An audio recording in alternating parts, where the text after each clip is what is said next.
गजा पट्टी के अंदर जंग को 8 महीने बीत चुके हैं, लेकिन इजरायली बमबारी अभी थमने का नाम नहीं ले रही है। जुल्म सितम की इंतहा कर दी गई है और इंसानी जानें तो ज़ाया हो ही रही थी। 40,000 लोगों की जान जा चुकी है, मगर गजा में इजरायली बमबारी से 80% से ज़्यादा स्कूल और तमाम यूनिवर्सिटियां भी तबाह होकर रह गई हैं। गैर मुल्की खबरसां इदारे भी इस बात की तस्दीक करते हैं कि 17 जनवरी को इजरायली बमबारी से गजा में बचने वाले आखिरी यूनिवर्सिटी भी मलबे के ढेर में तब्दील हो गई, जबकि इससे हुई बमबारी में गजा के 80% से ज्यादा स्कूल तबाह हुए हैं। यूनाइटेड नेशंस भी जिन स्कूलों को चलाता था उनमें भी कुछ नहीं बचा। दूसरी जानिब इसराइल ने गजा पर बमबारी करके मजीद 60 फलस्तीनियों को गुज़श्ता 24 घंटों में शहीद कर दिया।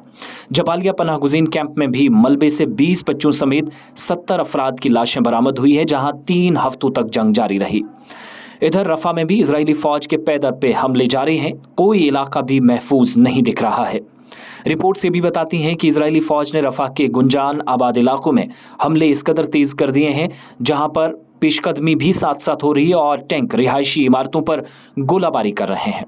अब तक सबसे महफूज तरीन इलाकों में से एक रफा के अंदर सबसे बड़ा पनाह गुज़ीन कैंप जहां पर मौजूद था, इस इलाके को भी खंडरात में तब्दील होते हुए दुनिया इस वक्त देख रही है।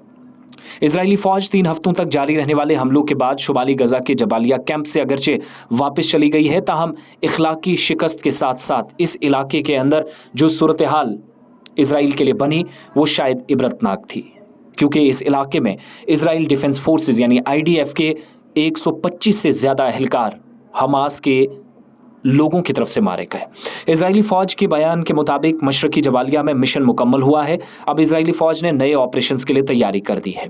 दूसरी जानिब गजा सिविल डिफेंस ये मानती है कि 20 दिन से जारी इजरायली हमलों के बाद जबालिया कैंप खंडर में तब्दील हो गया है और 1000 से जायद घर मलबे का ढेर बन गए।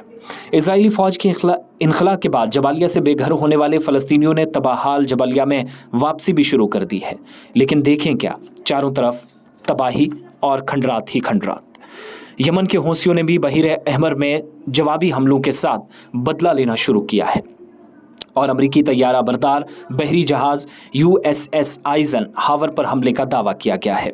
यमनी मुसल्लह अफवाज के तर्जुमान ने अपने बयान में कहा है कि अमरीका और बरतानिया की जानिब से गुज़श्ता रोज़ यमन पर फ़िज़ाई हमलों के जवाब में अमरीकी तैयारा बरदार जहाज़ को मिसाइल हमलों का निशाना बनाया गया।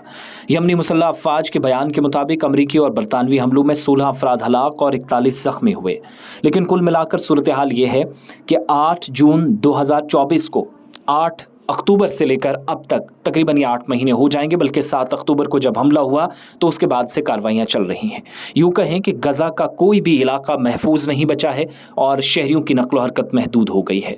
जिसको जब मौका मिला शहर छोड़कर चला गया और वापसी का कोई रास्ता तक नज़र नहीं आता। हर तरफ मकानात या फिर इमारतों का ढेर या मलबा पड़ा है। बच्चों की लाशें गजा पट्टी के पूरे शहर में दफन है। जिंदा शायद कोई ही बचे, इसकी उम्मीदें कम हैं।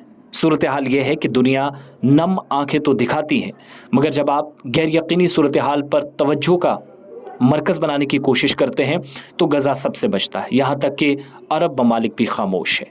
इस वक्त गजा में अगर कोई दोबारा जाता भी है तो 80% से ज़्यादा स्कूल, कॉलेज, यूनिवर्सिटियाँ तमाम तबाह हो गए हैं, अस्पताल ख़त्म हो गए हैं। इसलिए जाएं तो जाएं कहाँ। और अक़वाम मुत्तहिदा की एक रिपोर्ट के मुताबिक मलबे को हटाने में पूरे गजा शहर से कम 13 साल लग सकते हैं।